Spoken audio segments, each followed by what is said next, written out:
Good day everyone. Today I'm sharing my 5-year review of the Supapeg Outbound Rapid for Wing Awning. As of February 2025, this awning will be on my vehicle for nearly 5 years, which probably says a lot about how well it performed. This awning has been tested in all sorts of conditions, from blistering desert heat to torrential rain in the New England tablelands and Victorian high country to strong winds. It held up remarkably well over time without any major issues. Setup is straightforward. One person can have it ready in about 4.5 minutes at a relaxed pace by pegging down the feet without extra guy ropes. Packing it down takes less than 4 minutes. It's simple and efficient. The tonneau bag deserves mention. It's UV treated, water resistant, and has held up surprisingly well despite years of remote touring through brush and forest with a lot of pinstriping and contact with branches of trees. While previous covers I've used developed holes over time, this one only shows minor wear marks with no loss of functionality. Let's have a look at the key features.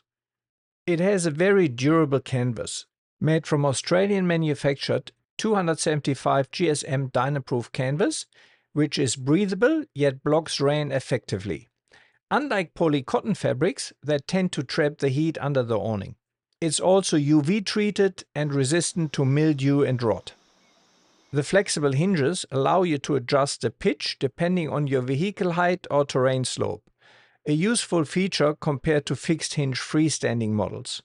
The horizontal hinging system keeps the awning snug against your roof rack for better clearance when driving off-road or entering car parks. All poles are integrated into the awning itself. No separate bags or loose parts rolling around in your car. Integrated loops along the canvas centers help prevent water pooling during heavy rain, a common issue with wing-style awnings. At just 15.2 kg, it strikes a good balance between being lightweight for easy handling while still robust enough for long-term use. One thing I learned over years of camping is that an awning with poles provides far better peace of mind than freestanding designs, even those marketed as self-supporting.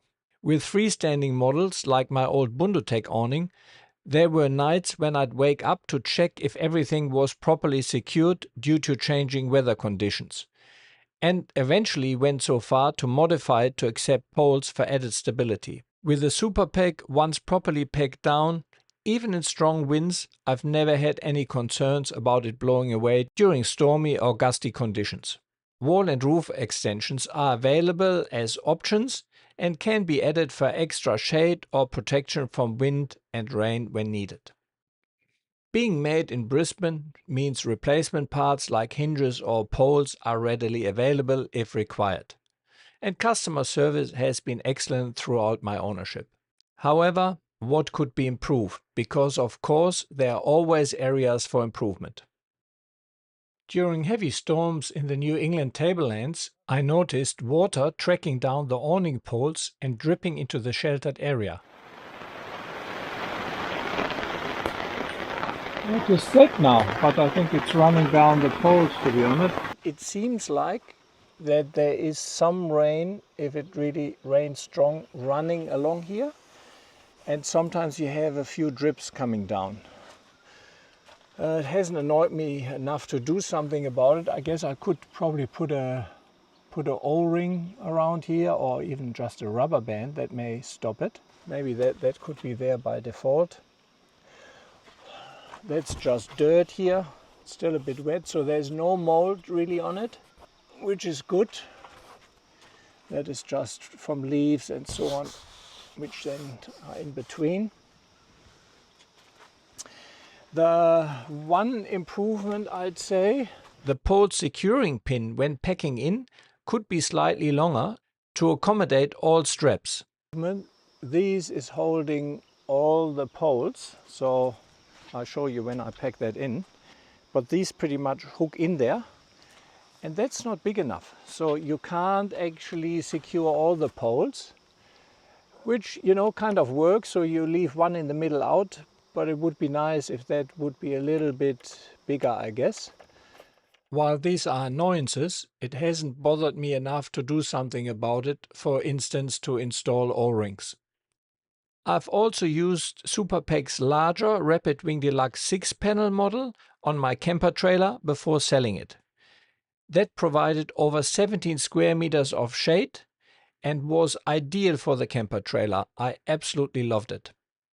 However, it does weigh in a bit heavier at 23 kilograms. So my final thoughts after nearly 5 years of use across varied conditions, from desert to alpine regions, the Supapeg Outbound Rapid for Wing Awning has proven itself reliable, durable and practical for solo touring and my use case. It is an awning I can recommend, and it's something which will stay in my possession for further use. For overnight camps or longer camps, the Supapeg pole-supported awning delivers reliable shelter and peace of mind, especially in challenging weather. However, for quick lunch stops or brief shade requirements, the setup time can be a deterrent. I'm considering testing a freestanding alternative to explore what's improved in the market. It's been 6 years since I last used one. That's all for today's review. If you have any questions about this awning or suggestions, feel free to leave them below in the comment section. Thanks a lot for watching. So guys, thanks for watching. I hope you enjoyed the video. Please keep in mind this is a self-funded channel, so I would greatly appreciate if you could help me out by sharing, liking and subscribing. And if you can, please consider head over to Patreon or buy me a coffee, and with the equivalent of a cup of coffee or two per month, you can really help me making these videos. Thanks a lot for watching and see you along the tracks.